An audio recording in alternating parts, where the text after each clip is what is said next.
Sens, je sais que le cardinal Ambongo, c'est un grand responsable, un pasteur de l'Église catholique au Congo. Il mérite du respect par rapport à ça. Mais pour ce qui est du discours qu'il a tenu, tout ce que je peux dire est que l'auditoire choisi n'était pas celui-là. C'est-à-dire que les élections s'organisent sur le plan politique. Et les politiques congolais ont besoin d'une réconciliation, a besoin de l'unité, a besoin de la paix pour que les élections s'organisent d'une manière la plus responsable. Et qu'un droit approprié où il devrait tenir ce genre de discours, et surtout que cela n'avait pas cadré avec le message important que le pape a mené, le message de l'unité, le message qui demande aux Congolais, n'est-ce pas, de ne pas vivre dans la haine, mais le message de paix.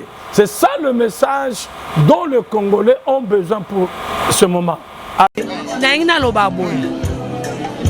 Badepito yo banomaki bango badepite bada esatio.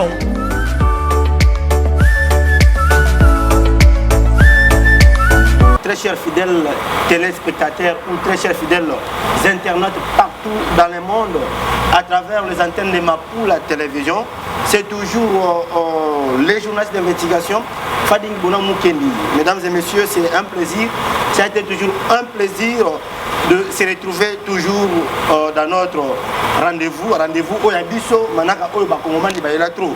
Restez tous scotchés, branchés, car aujourd'hui on va parler de la politique. J'ai toujours l'habitude de recevoir mes invités debout, mais aujourd'hui je reçois un cadre, le révérend maître Michael Nkashamantambwe, qui est le cadre du parti politique Ma Part pour les... Mesdames et messieurs, c'est avec lui, au État politique. On va brosser sur les enjeux politiques de l'ère. On va parler de la visite Papa à la RDC. On va parler de lui, sa personne, qui il est réellement. Je viens de le dire, c'est un révérend. Et vous allez pouvoir découvrir, il est révérend en quoi. Et puis on va chuter.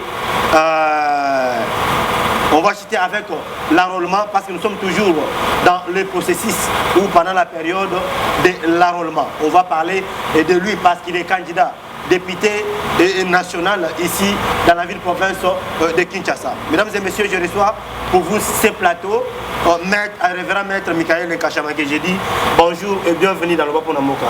Bonjour monsieur le journaliste, et bonjour pour votre présence, bonjour téléspectateurs, vous qui me suivez, merci. Voilà, on parle déjà de vous, maître Michael Nkashamantambwe, vous êtes révérend. Parlez-nous de vous. Il y a nos téléspectateurs, il y a nos fidèles internautes qui nous suivent partout dans le monde entier. Parlez-nous de vous, votre personne, qu'est-ce que vous faites dans la vie, vous êtes qui réellement, et voilà, vous avez la parole. Merci beaucoup, merci monsieur le journaliste. Avant de parler de moi-même, je voudrais apporter un correctif. Il ne s'agit pas d'Étienne Tshisekedi Ouamulumba, qui est l'autorité morale du parti Ma Part pour le Congo, mais c'est plutôt Étienne Tshisekedi Ouatshisekedi. C'est bien lui qui est l'autorité morale de Ma Part pour le Congo. Pour ce qui me concerne, monsieur le journaliste, je me nomme Nkashamantambwe Michael. Je suis pasteur, représentant légal de la communauté AEC par la volonté du pouvoir organisateur au Congo, c'est-à-dire sur base de l'ordonnance présidentielle ou arrêté ministériel. Je suis donc représentant légal, je suis avocat de profession, ayant prêté le serment devant la cour d'appel Je suis candidat député national dans la circonscription électorale de la Lukunga. Je suis père, comme vous le savez, et marié et père de plusieurs enfants. Voilà ce que je suis. Voilà ce qu'il est, ainsi dit le révérend maître Michael Nkashama. Il vient juste de dire une aperçu historique. Bon, il est un homme de plusieurs casquettes. On va découvrir d'autres ici à l'intérieur. Voilà. Maître Michael, vous venez de dire que vous êtes le représentant légal de l'Assemblée de l'Église du Christ, AEC en cycle, et vous êtes candidat député national. Parce que la politique, c'est la politique que vous vous lancez, vous êtes déjà dans la politique. Qu'est-ce que vous diriez à ceux-là qui ont toujours cru qu'un homme de Dieu ne peut pas servir sa communauté ou ne peut pas être politique? Merci de la question posée. Je crois que c'est une question qui fait couler de l'encre au milieu des enfants de Dieu, des hommes de Dieu, pour mieux dire. Mais par définition, je crois que la politique, plutôt, la politique, c'est la gestion de la cité.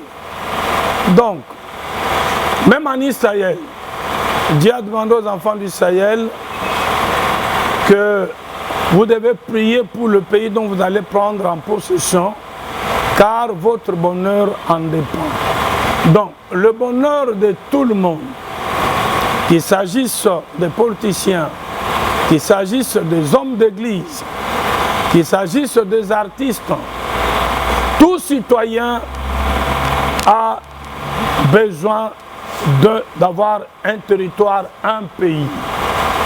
Et défendre son pays ou gérer son pays ne constitue pas en cela une faute ou une infraction, s'il faut utiliser le langage juridique.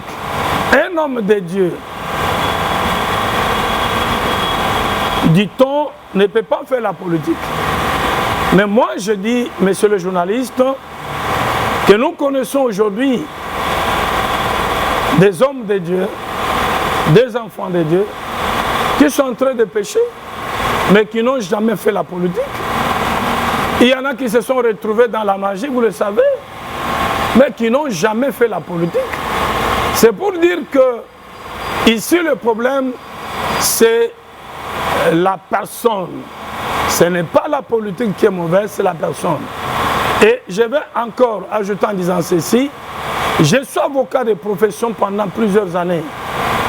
Et si vous allez dans les milieux où j'exerce ma profession, vous demandez si je suis pasteur, on vous dira cet homme est réellement pasteur. Et il y en a qui me disent, tu es avocat bien sûr, mais ta place est à l'église. Pourquoi ils disent ça? C'est parce qu'ils savent que, bien qu'exerçant la profession d'avocat, mais je garde ma qualité de pasteur. J'évite tout ce qui peut ternir l'image de l'évangile que je suis en train d'annoncer. Bref, ce n'est pas la politique qui est mauvaise, ce sont les hommes qui sont mauvaises. Mais si vous êtes déjà né de nouveau, c'est une naissance, c'est une nature, vous ne serez pas changé parce que vous êtes retrouvé en politique.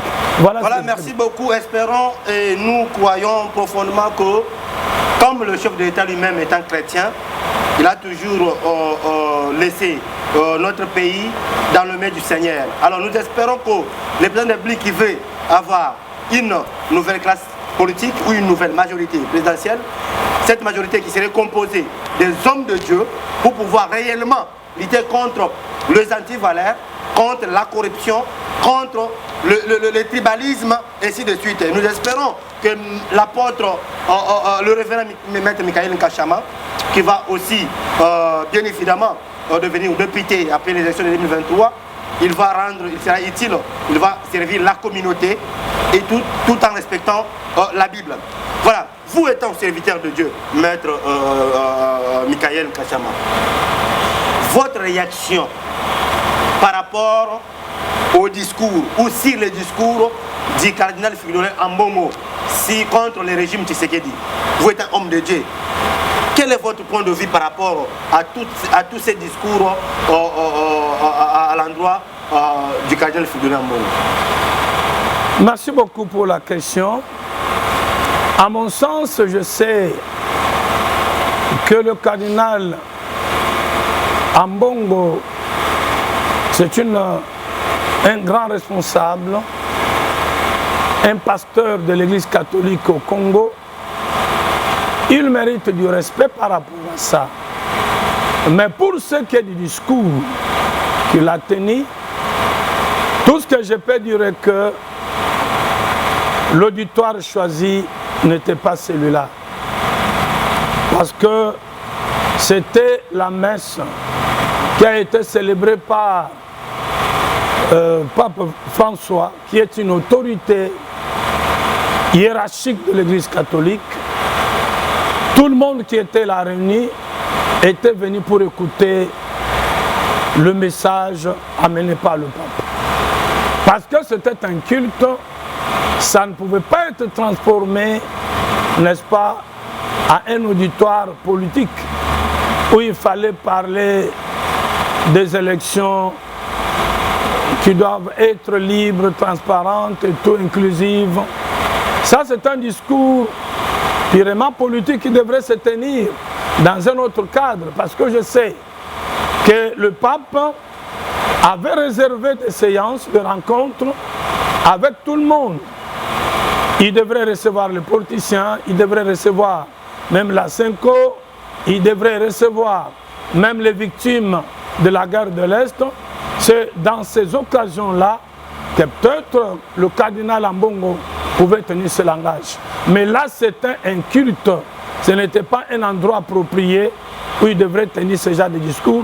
Et surtout que cela n'avait pas cadré avec le message important que le pape a mené, le message de l'unité, le message qui demande aux Congolais, n'est-ce pas, de ne pas vivre dans la haine, mais le message de paix. C'est ça le message dont les Congolais ont besoin pour ce moment. Alors, le cardinal, moi je peux dire qu'avec son discours, il s'est retrouvé, n'est-ce pas, en dehors de la plaque. En tout cas, ce n'était pas un endroit approprié pour ce genre de message. Il s'est retrouvé en dehors de la plaque, ainsi dit Maître Michael Nkachama. Le cardinal n'a pas, l'auditoire choisi n'a pas été bien choisi, en vrai dire. Ça, c'était une messe papale et lui a transformé ça dans un cadre politique pour accuser, et ça, c'est condamnable. Voilà. Quelle résolution pour la situation sécuritaire à l'est de la République démocratique du Congo après le passage ou après les accusations du pape François Ier en République démocratique du Congo? Quelle résolution après son passage? Oui, je crois que le passage du pape François Ier, c'est un homme d'église. Il a apporté un message de l'unité. Il a apporté un message de la paix. Il a apporté un message de la réconciliation. Je pense que le pape n'ira pas à l'Est pour aller, n'est-ce pas, imposer des forces qui sont là-bas. Tout dépendra de la manière dont et ceux qui agressent le Congo et l'armée congolaise va devoir intérioriser le message adressé par le pape François. C'est un souhait pour le pape, n'est-ce pas, de voir le Congo vivre dans l'unité, et il a même souligné que les puissances dominatrices ou les grandes puissances du monde puissent retirer leurs mains du Congo, qu'ils puissent retirer leurs mains de l'Afrique. C'est un message fort. Ici, pour parler des effets de son discours, moi je pense que le pape c'est une grande personnalité et même les politiciens ont du respect pour le pape. Comme il a palpé de ses propres mains la réalité du Congo, je pense qu'à son retour, il va faire le lobbying pour dissuader tous ceux qui sont en train d'alimenter les groupes armés à l'Est, parce que ce n'est pas le Rwanda qui peut être en mesure de pouvoir semer la terreur, verser le sang à l'Est de la République pendant plus de 2 décennies. Non, il n'est qu'une marionnette. Il y a des puissances, il y a des multinationales, il y a des grandes puissances qui sont en train de l'armer et d'armer les terroristes appelés M23. Ce sont eux qui sont en train d'agir. Et je pense qu'avec le passage du pape, à son retour, il devra maintenant convaincre tous ceux-là qu'il a déjà demandé de retirer l'armée du Congo pour qu'il retire effectivement l'armée du Congo pour que la paix puisse être rétablie à l'est de la République. Pour que la paix puisse être rétablie à l'est du pays, ça veut dire que c'est l'impact de la visite du pape en RDC. Ça doit avoir de l'impact. Pourquoi? Parce que c'est une grande autorité qui a parlé. Je sais que si les politiciens ont toujours désiré que le pape leur rende visite, c'est parce qu'ils savent qu'il est écouté. Voilà pourquoi nous disons que ce message aura de l'impact, mais pourvu que ceux qui l'ont reçu puissent en comprendre la quintessence. C'est ça l'effet du message du pape. Donc, moi je pense que si on écoute le pape, on respecte ce qu'il a dit à l'est de la République, on va voir cesser les hostilités et la paix sera rétablie sur notre territoire. Voilà, avant d'entrer maintenant dans notre deuxième étape de l'émission, qui est maintenant, là on parlait sur l'actualité, la vie du papa à la RDC, maintenant on va entrer dans le deuxième partie qui est la politique, le parti politique MAPA pour le Congo, où Maître Michael est le cadre. Mais avant d'y entrer, je mets d'abord, entre parenthèses, vous êtes le représentant d'une grande communauté ici en RDC, et comment voyez-vous un pasteur aussi, qu'on appelle pasteur Paul Mukendi, qui a publié sur la vie du pape, en disant que, sur la vie du pape, en disant qu'il y a certaines visites au début de l'année comme ça, comme nous sommes dans une année électorale, et au début de l'année, il y a certaines visites qui nous apporteront des malédictions. Bon. Qu'est-ce que vous pensez par rapport à tout ce que le pasteur dit par rapport à la visite papale? Bon, personnellement, monsieur le journaliste, je ne suis pas de cet avis-là. Je ne suis pas de cet avis. Encore faudra-t-il que nous comprenions la notion de la malédiction. Vous savez, lorsqu'Israël était sorti d'Égypte, en train de se diriger vers la terre promise, il y a Balak qui avait voulu que Balaam maudisse les Juifs. Mais Balaam a dit à Balak, comment maudirait celui que l'Éternel n'a pas maudit? Comment serait-il fâché contre celui dont l'Éternel n'est pas fâché? C'est pour dire que la malédiction ne vient pas seulement d'une manière hasardeuse comme ça, non. Moi, je considère que les élections s'organisent sur le plan politique.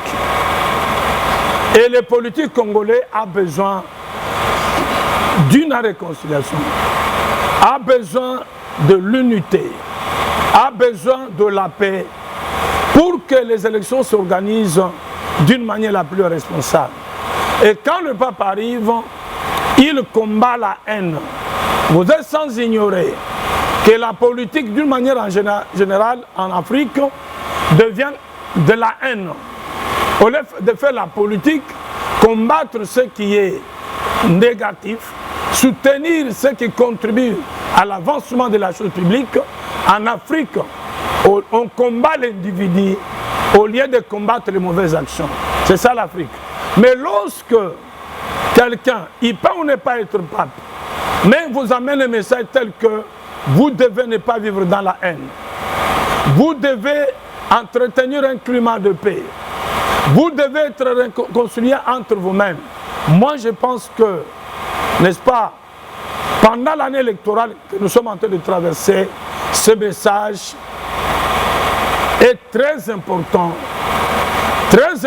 parce que ça va aider les politiciens à comprendre que nous ne devons pas nous déchirer, nous ne devons pas nous haïr, les élections restent les élections, nous devons vivre en paix. Alors dire que l'arrivée du pape pendant cette année électorale nous apportera la malédiction, en tout cas je ne suis pas de cet avis. Voilà, merci beaucoup Maître Michael. Alors, on parle du parti politique Ma Part pour le Congo. Je viens de dire que Ma Part pour le Congo, un parti politique cher au président Etienne Tshisekedi.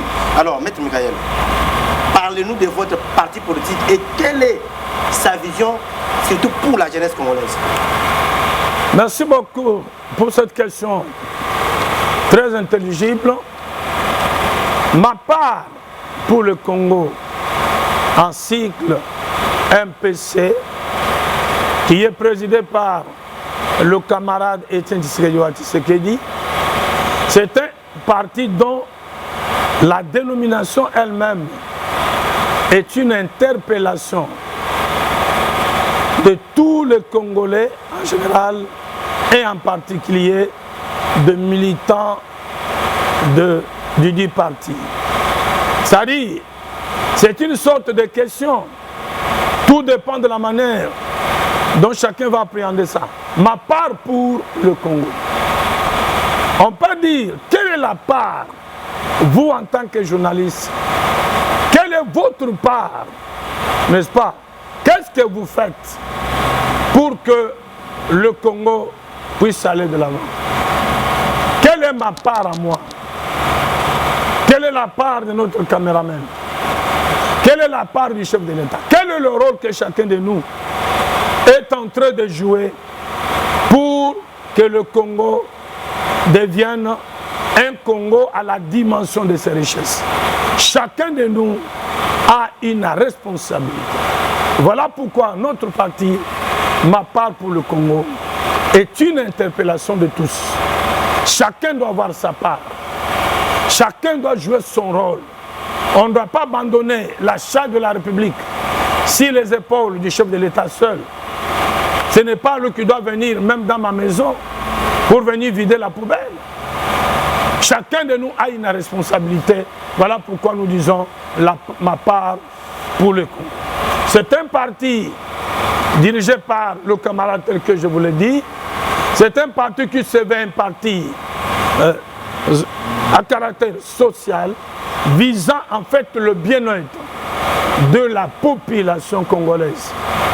Et vous avez parlé de la jeunesse. Ce que le MPC fait pour la jeunesse, c'est d'abord la conscientisation de la jeunesse. La première chose, c'est que le MPC fait, c'est conscientiser d'abord la jeunesse congolaise. Pourquoi nous parlons de la conscience? Vous savez, monsieur le journaliste, notre pays a traversé des moments difficiles. C'est comme qui dirait affamé pour dominer, affamé pour soumettre. Depuis l'époque de la dictature jusqu'au régime passé, vous savez que la jeunesse congolaise a été chosifiée. La jeunesse congolaise a été détruite. C'est la musique, c'est la danse, mais n'ont pas la responsabilité de son pays. Mais c'est le journaliste, à Lingwala, j'ai fait un petit travail. J'ai appelé de jeunes filles de moins de 25 ans, 23 à 24 ans. Et j'ai posé la question de savoir, est-ce que tu as déjà rêvé un jour diriger ton pays? Cela ne se trouve pas dans la tête des jeunes Congolais. On voit que l'Europe, pendant que ceux qui sont en Europe désirent venir au Congo pour venir s'enrichir, mais la jeunesse congolaise est totalement détruite. C'est pourquoi, avant de parler d'autre chose, le chef de l'État avait dit qu'il doit rendre la jeunesse congolaise millionnaire. Mais tout cela, s'ils n'ont pas encore pris la conscience de leur pays, ils n'ont pas encore pris la conscience de la responsabilité qu'ils ont de gérer leur pays, même si on leur donne beaucoup d'argent, ils perdront ça dans des bars, dans des fornications. Ils vont gaspiller ça. Mais s'ils prennent conscience que l'avenir de la République, c'est la jeunesse. La jeunesse est l'avenir de tout État. Responsable. Vous allez voir que le Congo deviendra véritablement un Congo. Voilà pourquoi ma part pour la République, conscientisant d'abord la jeunesse à comprendre le bien fondé d'avoir une patrie. Monsieur le journaliste, vous ne savez pas qu'il y a des jeunes qui vous disent « Batek na bangumboko ». Or, monsieur le journaliste, so batek mboko, côté bagote kango, est-ce que yo kozala? Côté bagote gamboka, côté bakabula mbongo yo kozala. Vous comprenez que c'est de l'inconscience. Voilà pourquoi le travail que nous faisons, c'est responsabiliser d'abord la jeunesse. Que la jeunesse comprenne qu'il a une grande part de responsabilité. Avant de l'engager, assumer, n'est-ce pas, des fonctions par-ci ou par-là. La conscience d'abord. Moi, je me promène avec, je peux boire de l'eau. Je me promène avec la bouteille dans la main jusqu'à aller jeter dans ma maison, dans la poubelle de ma maison. Et je vais vous dire, peut-être que ça paraît banal, parce que je me tirais parfois avec des gens en cours de route. Vous allez voir un jeune qui boit de l'eau, il jette la bouteille sur la chaussée. C'est de l'inconscience. C'est ça le travail que ma part pour le Congo est en train de faire pour ce qui est de la jeunesse. Voilà, merci beaucoup. On parle toujours de la jeunesse. Ma part pour le Congo est en train de travailler pour que la jeunesse se prenne en charge. Voyez-vous, l'homme, le président de la République, dès son accession au pouvoir, il a toujours voulu travailler, comme il a toujours voulu travailler avec la jeunesse. Il a aussi toujours souhaité que ces dernières changent leur mentalité. La raison pour laquelle ils ont eu à créer la coordination pour le changement de mentalité, CCM, qui est gérée par Oléno m'échappe. Et cette coordination-là est en train de travailler jour et nuit pour édifier la mentalité de la jeunesse. Notamment le pape est arrivé en RDC, il a eu aussi un entretien ou un face-à-face avec la jeunesse. C'est le même travail que ma part pour le Congo est en train de faire. Pensez-vous que vous allez réussir? Parce que si je me rappelle bien, le président Honoré Kabila, avant de partir, il a dit: ce que je n'ai pas réussi à faire au Congo, c'est l'homme congolais lui-même. Changer sa mentalité. Croyez-vous vraiment que vous allez vraiment réussir à changer la jeunesse? Parce que ces dernières, les présidents de la République sont en train d'insister pour que la jeunesse se réveille, éveille leur conscience au changement de mentalité. Que la jeunesse se prenne en charge. Est-ce que ma part pour le Congo va-t-il réussir la jeunesse congolaise? Merci beaucoup pour la question. Moi, je dis oui. Je dis oui, pourquoi? Depuis que j'ai commencé la sensibilisation de mes électeurs, je vous informe, monsieur le journaliste, qu'il y en a qui se sont attachés à moi sans attendre que je leur donne de l'argent. Qu'est-ce que je fais? Je leur dis, la voix que vous donnez à un député, c'est ça le pouvoir. Que vous ne devez jamais confondre avec un polo de 2 $. Que vous ne devez jamais confondre avec un 2000, 3000 francs. Et nombreux m'ont écouté. Je vous informe qu'il y a des gens qui m'ont dit: maître, je vais travailler avec vous jusqu'à ce que vous accédiez à l'hémicycle sans que tu me donnes l'argent. Parce que le discours que vous avez tenu, ça m'a convaincu. Et partout où je passe, ce que je leur dis, ils ont dit: nous n'avons jamais vu un candidat député qui vient nous dire: je ne viens pas pour vous donner l'argent, mais je viens pour que nous puissions travailler ensemble pour l'avancement de notre pays.